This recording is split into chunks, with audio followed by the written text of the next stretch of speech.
Sinal da Santa Cruz, livrai-nos Deus, nosso Senhor, dos nossos inimigos. Em nome do Pai, do Filho e do Espírito Santo. Amém. Meu Senhor e meu Deus, creio firmemente que estás aqui, que me vês, que me ouves. Adoro-te com profunda reverência.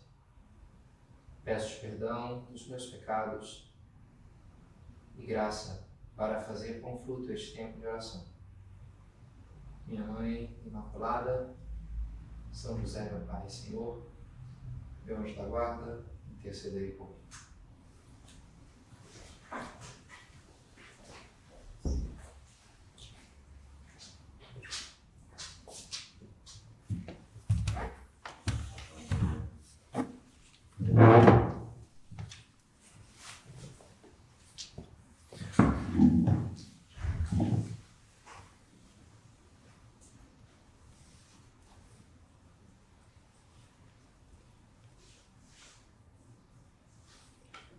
Angelus descendebat in piscinam et movebatur aqua.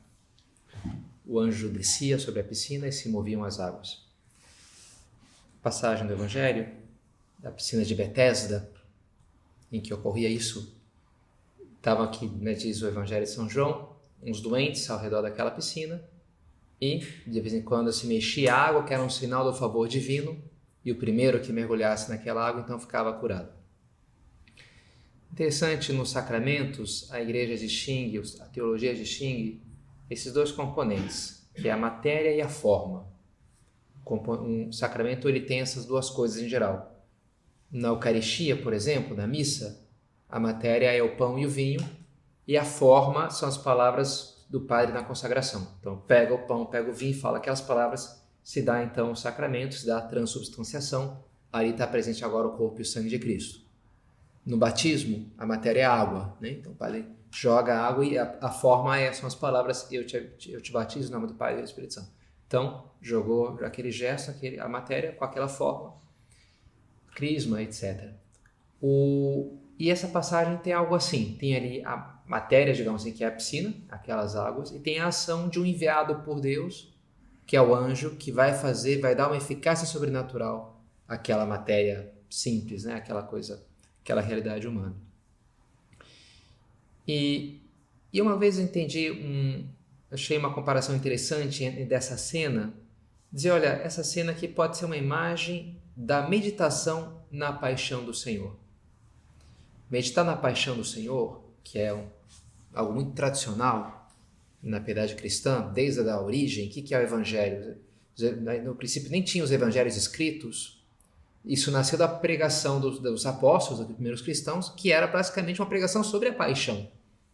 O que era o essencial? Olha, teve um cara chamado Jesus, Filho de Deus, que morreu por nós numa cruz e ressuscitou. E assim ele nos salvou. Basicamente era isso, né? E as pessoas ouviam aquilo, acreditavam e pronto, já eu quero ser batizado, já se tornavam cristãos. Porque esse é o cerne, né? Esse é o cerne. Também está na paixão. Meditar na paixão é um pouco como entrar nessa piscina de Betesda. Meditar na paixão pode não ser algo muito agradável, porque meditar numa tortura, né? Uma morte, um suplício terrível, toda a flagelação, condenação injusta, pregado na cruz, a coroa de espinhos, e como ele cospem nele, tudo assim, não é uma historinha legal, né? É um negócio duro, é uma coisa forte, né? No entanto, é algo pode ser profundamente transformador, pode ser espiritualmente muito saudável. E como vários santos fizeram santos assim, meditando na paixão. Santa Faustina Kowalska, pega o diário dela, toda noite Jesus fala para ela um ponto para ela meditar no dia seguinte, na oração da manhã, um trecho da paixão. Amanhã tu vai meditar na seguinte frase: Jesus autem tacebat. E Jesus, no entanto, se calava. Então ela meditava no silêncio de Cristo, né? E é um trecho lá. E aí ligaram as suas mãos. E aí lhe deram uma bofetada. Então ela meditava naquilo. Durante anos, ela se alimentou da meditação na paixão. A conversão de Santa Teresa d'Ávila, quando ela vê aquela imagem de Cristo, ecce homo, sendo apresentado por Pilatos ao povo flagelado, com a coroa de espinhos, com o manto vermelho, e todo chagado, E ela pensa, poxa, mas como é que tu te entregou assim e o que eu faço, né? Tantas histórias, tantos santos que se converteram, desde os começos, né? São Paulo escreve, dilexit me et tradet semetipsum pro me, amou-me e fala em primeira pessoa do singular, amou-me, entregou-se até a morte por mim. Ele tem muita meditação de trás dessas palavras, de ver, olha, tudo que ele fez, foi por mim que ele fez isso, né? E aquilo ele mexia e ele fez santo, né? Por meditar na entrega de Cristo por ele. E é algo que nós devemos fazer porque nos faz muito bem. Nos faz muito bem. Pode ser algo desagradável? Olha, entrar na piscina de Betesda era uma piscina pública. Alguns acreditam que era para lavar as ovelhas. Não, já a ideia de uma piscina pública não parece uma ideia muito boa assim, né? Tem certeza que você quer ir num lugar que tem uma piscina pública? E não é, sei lá, sem cloro, sem bomba de renovação, imagina, né? Daqui 2.000 anos, não acho que não, estou fora desse plano aí, porque não me atrai muito, né? Mas, no entanto, curava o cara, né? O cara curava, ele queria entrar ali, né? Então, é o que a gente vai fazer. Vamos meditar na paixão. Nessa meditação, sim, também, mas não só. Pensei da gente fazer uma nova série de meditações sobre a Via Sacra, essa prática cristã, em que medita nessa último trecho da Paixão do Senhor em 14 estações. O caminho de Cristo do pretório lá de Jerusalém até o Calvário, onde ele é executado, né? A Via Sacra.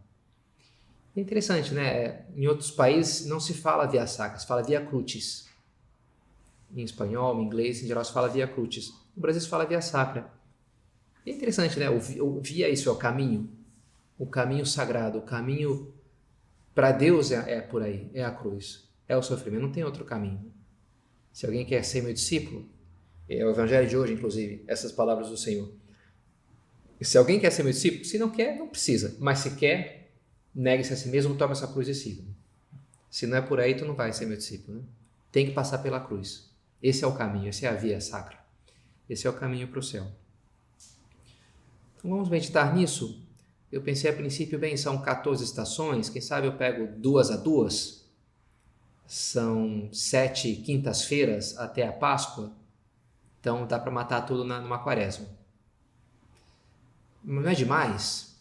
Bem, mas, cara, dá para tirar muita coisa da paixão, é verdade. Ainda que eu acho que eu vou fazer o seguinte, eu vou pegar, deixando 4, vou dar 4 meditações, pegando, portanto, 8 estações, e vou deixar para ano que vem as últimas 3.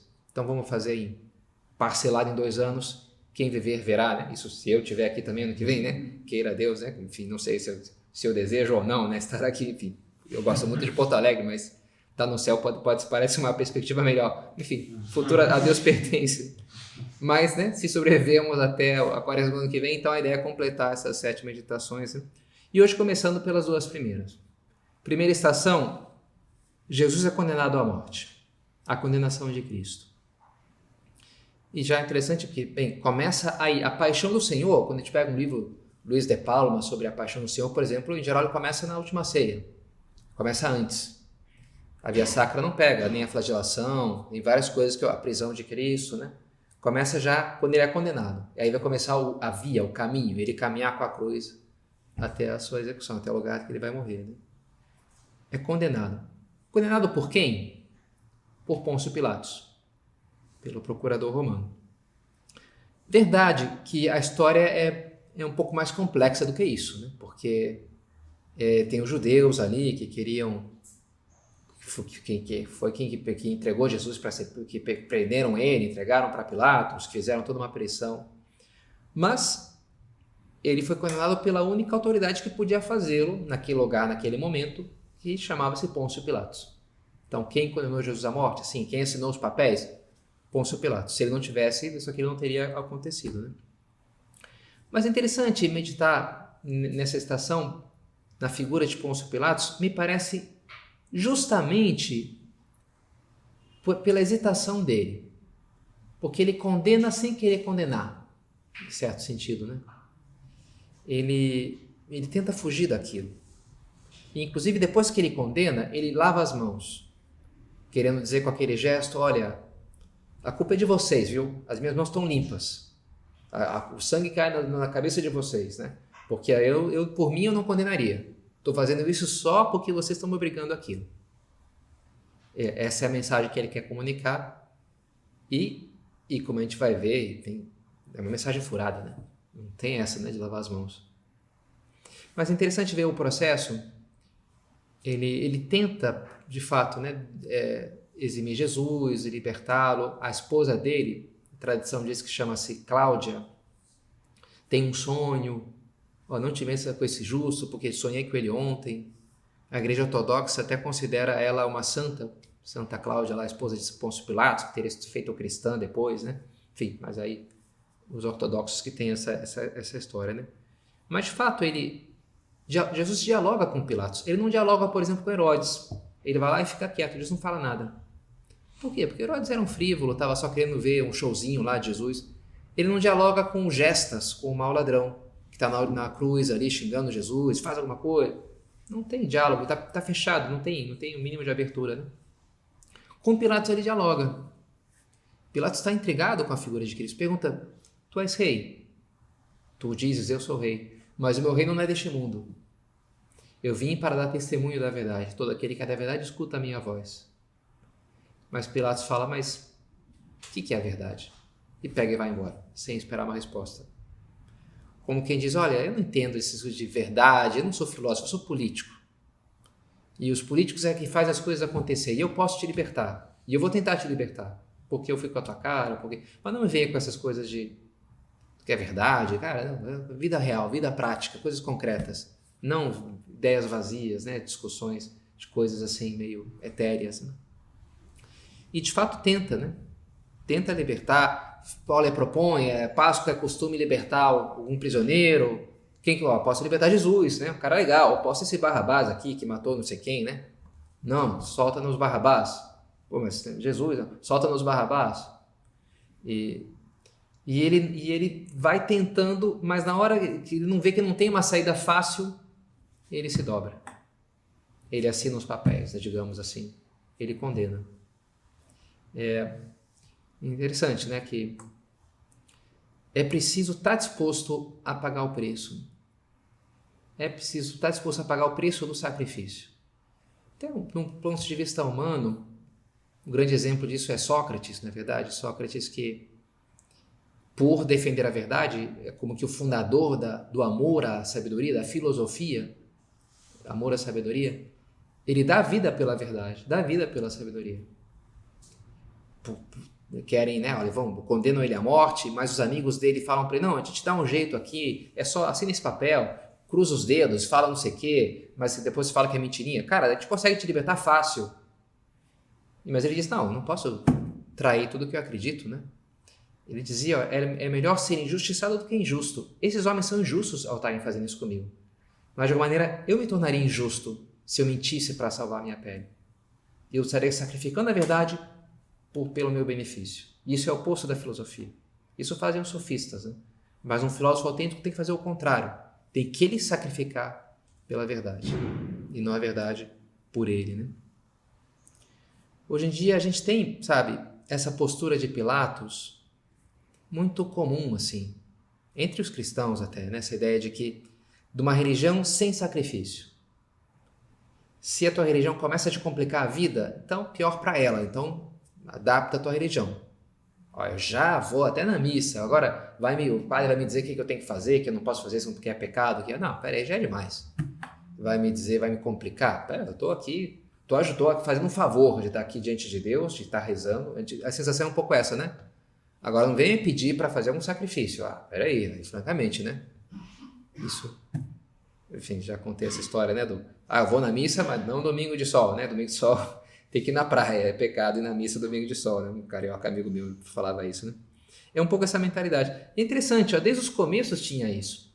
O Papa Bento XVI, ele explica uma passagem de São João, uma epístola de São João, que fala que Jesus veio não só pela água, mas pela água e pelo sangue. E a gente diz assim, como assim, Jesus, pela água e pelo sangue? O que quer dizer?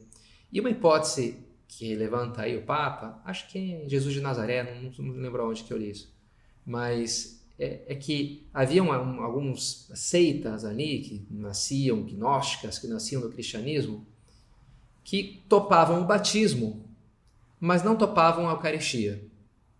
Topavam essa ideia de purificação, de uma coisa de inspiração, mas essa coisa de sangue, né? Eucaristia, sangue, sacrifício. Não, Jesus morreu na cruz, aquilo foi um teatrinho, foi apenas uma aparência de sofrer. Deus abandonou, dava um jeito de dizer que não, Deus não morreu na cruz, isso é absurdo. Não, tira o sangue, fica só com a água. E São João fala, não, negão, pela água e pelo sangue, as duas coisas, né? Não dá para escolher, não dá para tirar só uma coisa aqui, né? As duas, né? Não somente com a água, mas pela água e pelo sangue. Não é para cair nesse cristianismo água com açúcar, né? Importa ser capaz de me sacrificar por aquilo que eu acho que é o certo, por Deus, pela verdade, por Cristo. Senão não é um amor verdadeiro, se eu não estou disposto a me sacrificar, né? Pilatos disse aos judeus, eis o vosso rei. Eles, porém, gritavam, fora, fora, crucifica-o. Pilatos disse, vou crucificar o vosso rei? Os sumos sacerdotes responderam, não temos rei senão César. Pilatos então lhes entregou Jesus para ser crucificado. E me parece significativa essa frase dos sumos sacerdotes, os representantes máximos ali do judaísmo. Não temos outro rei senão César. Já Jesus tinha alertado, não se pode servir a dois senhores, porque se termina por amar um e odiar o outro. Não dá para servir dois ao mesmo tempo. Não dá para ter dois senhores.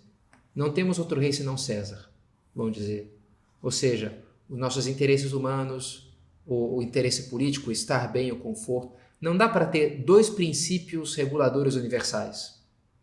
Só dá para ter um Deus, em última análise. Ou é o Deus, né, sobre todas as coisas, ou é o meu conforto, ou é o meu bem-estar, ou é a minha imagem, que é o meu Deus, o dinheiro, né? Não é à toa que o pecado, em geral, se representa na Bíblia como idolatria. É pôr alguma coisa no lugar de Deus. E qualquer pecado, de alguma maneira, tem algo de idolatria.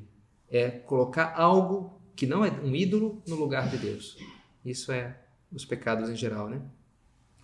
E muitas vezes essa escolha de qual que é o princípio máximo regulador está justamente nesses momentos de pressão em que eu sou submetido, sei lá, poxa, se eu tivesse que escolher entre minha mãe ou meu pai, poxa, mas que escolha cruel, né? Se eu tiver que escolher entre a vida ou a minha honra, escolher entre a minha namorada ou não sei o quê, né? O meu trabalho.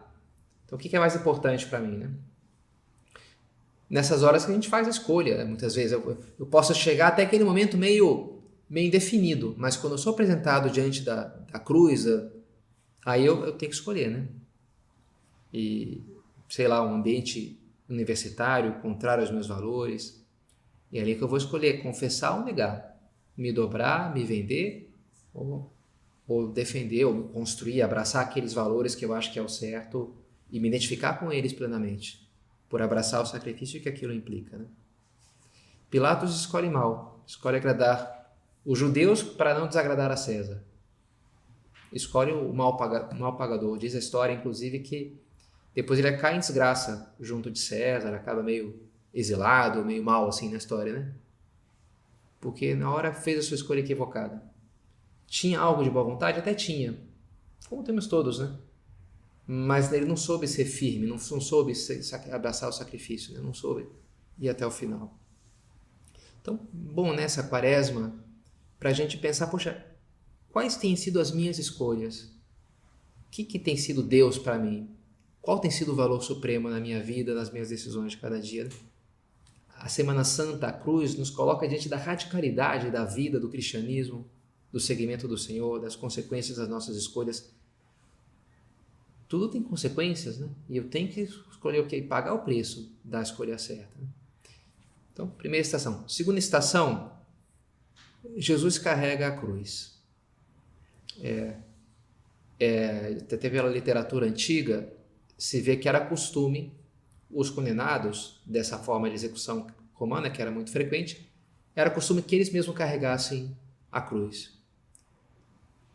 Aí há duas interpretações de como Jesus carregou a cruz, porque talvez a versão mais assim que a gente tem no nosso imaginário, ele carregando a cruz inteira. Mas há uma boa possibilidade que ele tenha carregado só o travessão horizontal, que a parte vertical ficava fixa e eles prendiam no travessão horizontal e aí subiam, encaixavam, faziam um esquema ali, né? Então pode ser, a gente não sabe bem, mas isso pode ter carregado só, né, um travessão ou a cruz inteira mesmo. O Santo Sudário até aparece, não lembro qual ombro, se é o esquerdo ou o direito, em que se vê no Santo Sudário o ombro especialmente machucado, né? Que se entende que foi onde ele carregou de fato a cruz, né? E a gente pode enunciar essa estação de duas maneiras. Jesus é obrigado a carregar a cruz, obrigam Jesus a carregar a cruz, ou Jesus toma a cruz. É a mesma coisa? É, só que é o protagonismo, me parece mais adequado dizer Jesus toma a cruz, porque o protagonismo é mais dele. Ele diz, né, o bom pastor dá a vida pelas suas ovelhas. Ninguém atira, ele dá porque quer. Claro, Jesus não é um suicida, como Sócrates não foi um suicida, mas ele podia ter se salvado, isso sim, mas não quis se salvar, porque não quis trair a verdade, né? Da mesma maneira, Cristo poderia ter mandado uma legião de anjos e salvasse, né? Mas não dá para. Então, em certo sentido, ele teve essa voluntariedade, mas não ao ponto deles, não é um suicida, né? Não, os caras que mataram, né? Não foi ele que se matou, mas ele assim aceitou não fugir, ele abraçou aquilo. Essa é a cruz eu tomo, Jesus toma a cruz. E eu queria centrar justamente nessa voluntariedade de Cristo, que nos cabe ter diante dos desafios da vida. Na medida que a quaresma, a penitência, em geral, as conversas que eu tenho tido esses dias, com as pessoas que têm direção espiritual comigo, em geral, em grande parte é isso, né? O sacrifício de quaresma. Típico tema é, para essa quaresma eu vou resolver, vou abrir mão de refrigerante, vou abrir mão não sei o quê, até a Páscoa, nas sextas-feiras de quaresma, não vou escutar música, eu vou tomar só banho frio, sei lá, típico, né? Doce, essas coisas assim, redes sociais, cada um pega um pouco se ele propõe um desafio, que ele custa, né? E oferece aquilo para Deus. E é interessante porque esse esforço ativo de abrir mão de algo que não é pecado ouvir música ou comer chocolate, não é verdade? Ou comer carne vermelha, né? A princípio não é pecado. Mas eu escolho me sacrificar naquilo também como um treino da minha vontade, um exercício da minha liberdade em face à dor e ao prazer. E essa mortificação ativa me prepara para a mortificação passiva.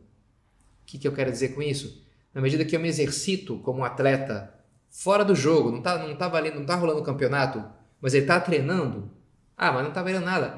Mas ele está se preparando o músculo, toda a memória dele de movimentação, para na hora do jogo aquilo funcionar bem. A mortificação ativa, que eu escolho me privar de algo, é esse treino para depois que eu não tenho essa escolha, no momento que eu tenho essa doença aqui, não há nada a fazer a respeito, eu não tenho outra opção, senão viver esse momento, abraçar, viver essa dor. Mas eu fortaleci a minha liberdade, a minha vontade de tal maneira que agora eu sou capaz de encarar aquela situação difícil voluntariamente como uma entrega de amor. Eu falo, cara, eu escolho, ok, poxa, eu preferia não ter essa doença, mas Senhor, eu aceito ter essa doença por ti, não vou ficar reclamando, é bom que eu tenha essa doença. Te agradeço por essa doença, te agradeço por essa dificuldade. Não vou poder jantar hoje porque deu rolo, que bom, eu aceito isso. Tem essa dupla opção, não é verdade? De ficar esperneando, lamentando, se a gente tem a vontade fraca, se a gente é egoísta, se a gente é mesquinho, se a gente é mole, preguiçoso, glutão, sei lá, né? Tudo, essas coisas nos pesam. Poxa vida, né? Agora, se eu fui aprendendo a amar, não pesa, né? Não, que bom, vou sofrer. Os santos, era uma brincadeira de criança, sei lá, pega um São Francisco de Assis, não vai poder jantar hoje. Sério? Nem sabia que ia ter jantar, sei lá, né? É tudo assim, é uma leveza, uma liberdade maravilhosa, assim, né? Porque são pessoas que treinaram-se no sacrifício. Então tem um amor tão grande que engole tudo. Tudo que tu joga contra ele, ele transforma aquilo em amor. Né? Nós temos que, pela penitência e pelo amor. Pela penitência, porque é uma maneira de purificação. A cruz é pagar o preço dos nossos pecados. A penitência é compensar pelos nossos pecados. Quando um dos pais dá um castigo para um filho, o filho pode ter essas duas atitudes, né? A boa e a ruim. Qual que é a ruim? É a revolta, a rebeldia, é ficar pensando, Meu pai é mal, minha mãe é ruim por ter feito isso para mim, né? Que implicou, e aí fomenta um desejo de vingança. Enfim, tem que ser um filho bem ruim, né? Mas às vezes pode acontecer isso, do filho não digerir aquele castigo e ficar com raiva. Os pais estão fazendo isso comigo, eles são uns tiranos. Agora ele pode ter atitude boa, que começa pela humildade. Dizer, bem, quem sabe eu não deveria ter dado um tapa na minha irmãzinha menor, né? Quem sabe eu não deveria ter, sei lá, né, faltado ou matado a aula. Quem sabe eu fiz algo errado. Quem sabe o erro é meu. Por isso eu estou sofrendo aqui agora, né? Aí o cara se quebra, ele se dobra, ele quebra o próprio orgulho, e aí ele chora, e aí ele se dá conta, e aí ele amadurece. Ele abate um pouco do seu egoísmo, da sua preguiça, do que for, né? E cresce. O bom castigo ajuda, né? A gente até torce pro cara, pro mal da história se dar mal, porque, sei lá, vê se ele aprende.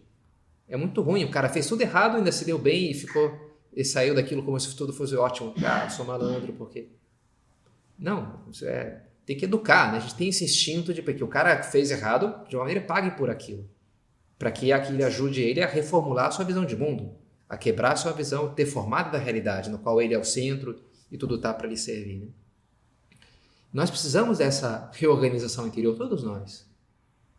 São José Maria, meditando no Santo Rosário, no quarto mistério gozoso, na purificação de Nossa Senhora, fala assim: purificação. Tu e eu sim é que precisamos de purificação. Nossa Senhora não, né? Ela é imaculada. Mas tu e eu sim é que precisamos de purificação. Expiação. E acima da expiação, o amor. Um amor que seja cautério, que abrase a imundície da nossa alma e fogo que incendeie com chamas vivas a miséria, chamas divinas, a miséria do nosso coração. Expiação, um amor que nos purifique. Porque se Jesus não tinha que fazer penitência porque não tinha pecado, como é que eu posso me unir ao seu sacrifício? Se eu faço uma coisa, ele faz outra. Eu faço penitência, mas ele não está fazendo penitência porque ele não tem pecado. Não, mas eu posso sim me unir porque o que tem que motivar a minha penitência tem que ser o mesmo que motivou Jesus a abraçar a cruz, que é o amor a Deus. Até se eu fizesse penitência por raiva de mim mesmo, uma espécie de autopunição, isso não vai me ajudar, não vai me curar. Ou se fizesse para mostrar para alguém, ou para me achar mais santo que os outros, não vai servir para nada, né? Diz São Paulo, ainda se eu não tiver caridade, ainda que eu entregasse meu corpo para ser queimado, ainda que eu vendesse todos os meus bens e desse aos pobres, se eu não tiver caridade, cara, de nada me aproveitaria. Aquilo só faz sentido se tem no fundo o amor. Se eu estou fazendo aquilo como Cristo fez, nesse amor ao Pai, por aceitar a vontade de Deus, por querer ajudar as pessoas a salvar as pessoas, né? É isso que dá força e significado e eficácia à penitência. Acho bonito uma ideia que eu repito com alguma frequência do Papa Bento XVI, que ele diz que a redenção da humanidade se fez na cruz. Mas, mais em concreto, se fez no coração de Cristo na cruz. O lugar da redenção é o coração de Cristo se doando, se entregando, sendo maltratado, xingado. Ao invés de devolver ódio, vingança, né? Pai, perdoa-os porque não sabem o que fazem. Devolve amor, compreensão. Esse amor que recebe as coisas ruins e transforma aquilo de uma maneira maravilhosa, né? E queima aquilo. E o próprio símbolo da cruz carrega essa transformação, essa alquimia, essa mágica que ocorre no coração de Cristo. Porque a cruz era um símbolo terrível, era normal, né? Era um instrumento de execução, de matar seres humanos. Isso imagina chegar na casa de alguém e ter uma guilhotina ali pequenininha de decoração, uma cadeira elétrica, um quadro de uma forca, porque qual é desse cara? Esse cara é maluco, né? Onde é que eu vim, né? Vou embora disso aqui, porque essa casa aqui tá meio estranha. Agora a gente acha super normal uma cruz, que é isso, né? É um instrumento de tortura e morte, né? Agora, claro, para um cristão, aquilo não é um instrumento, é um instrumento do amor, se transformou num instrumento de amor. Porque o coração de Cristo, o amor do Senhor, ele engoliu a cruz, né, de uma maneira. Ele engoliu toda aquela coisa terrível e transformou numa coisa maravilhosa, né? Porque ele venceu aquilo, ao invés de ser vencido. O amor dele avassalador, ele engole e transforma tudo. E muda o significado das coisas, né? O amor faz isso. Uma história bonita de um guri, não sei aonde, foi atacado por jacarés. E o jacaré começou a puxar ele para o lago lá, e a mãe viu, correu, agarrou o guri pelos braços, ele ficou puxando. E aí a mãe e o jacaré, uma situação terrível, né? Aí veio um cara lá e deu um tiro no jacaré, matou o jacaré e pronto, aí resolveu. Aí levou o guri para o hospital. E esse cara visitava o guri uma semana depois, se recuperando ali no hospital das feridas, e estava ali com a perna toda detonada ali pelo jacaré, né? Cheio de os pinos, que tinha quebrado ali os ossos, sei lá, né? E ele ficou meio... E o guri falando com ele percebeu, olha, mas não olha para as pernas, não olha para isso aqui não, olha para isso aqui. Aí o guri mostrou os braços com as unhas, as feridas das unhas da mãe, né? Que né, agarrou ali o guri, cara, não vou soltar meu filho nem a pau para esse monstro aqui. E daquelas feridas ele tinha orgulho de mostrar. Como quem diz, bem, cara, o jacaré seguiu o instinto dele, né? Agora isso aqui é amor, sabe? É minha mãe que me ama e que me agarrou de todas as formas, né? Isso aqui é algo bonito. É uma feia, uma ferida? É, mas para mim é algo bonito. É uma medalha, né? Oxalá nunca cicatrize. Essas marcas do amor da minha mãe por mim. Bonito, né? O amor, ele transforma aquilo que seria algo ruim. Quando ele vence, ao invés de ser vencido, quando ele é mais forte, ele transforma as coisas. Né? E é assim na nossa vida, né? O paradoxo das bem-aventuranças. Bem-aventurados os pobres, bem-aventurados os perseguidos, bem-aventurados que choram. Porque se eles engolem aquilo no amor e abraçam aquilo por amor a Deus e pelos demais, aquilo se transforma numa coisa maravilhosa, né? A cruz é assim, né? Esses momentos na nossa vida, talvez vocês já tenham alguma coleção de momentos assim, né? Que momento foi duro, sei lá, minha família passou por uma circunstância, um aperto financeiro, mas como a gente cresceu com aquilo e eu tive aquela injustiça, aquele problema, e como aquilo não foi bom, sabe? Foi bom, porque eu aprendi, sabe? Eu amadureci muito, aquela frustração de não ter passado no vestibular, de não ter não sei o quê, de a namorada que me deixou, não sei, né? Como eu cresci com aquilo. Foi bom. Se a gente resolveu aquilo no amor a Deus, unindo-nos a Ele, isso acontece, né? É o oposto de Pilatos. Pilatos é esmagado as suas boas disposições pela pressão interior, pela pressão exterior. Nosso Senhor, pelo contrário, Ele vence o mal, está fora com o bem que carrega dentro. E ele nos dá exemplo de como devemos nós fazer também. Purificação. Tu e eu sim é que precisamos de purificação. Expiação. E acima da expiação, o amor. Essas palavras de São José Maria, como eu dizia, se referem ao mistério da purificação de Nossa Senhora. Nossa Senhora se purifica e apresenta Jesus no templo. Nem ela precisava fazer penitência dos seus pecados, porque não os tinha, porque era imaculada. Mas é verdade que nenhum outro coração se uniu melhor ao sacrifício de Cristo do que o dela. Esse coração de Maria transpassado pela espada da dor. Eu gosto de uma devoção que recomenda a São Luís Maria, de antes da missa, dirigir-se a Nossa Senhora pedindo o coração dela emprestado.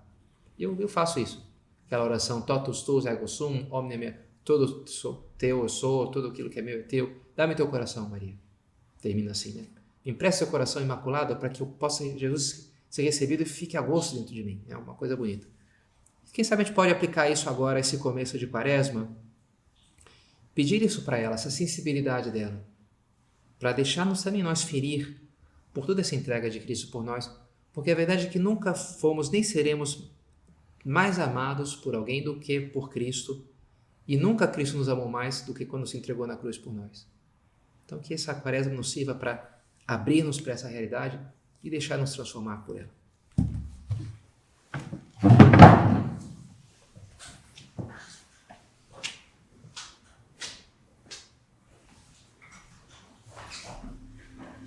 Dou-te graças, meu Deus, pelos bons propósitos, afetos e inspirações que me comunicaste nessa meditação. Peço-te ajuda para os pôr em prática. Minha Mãe Imaculada, São José, meu Pai e Senhor, meu anjo da guarda, intercedei comigo.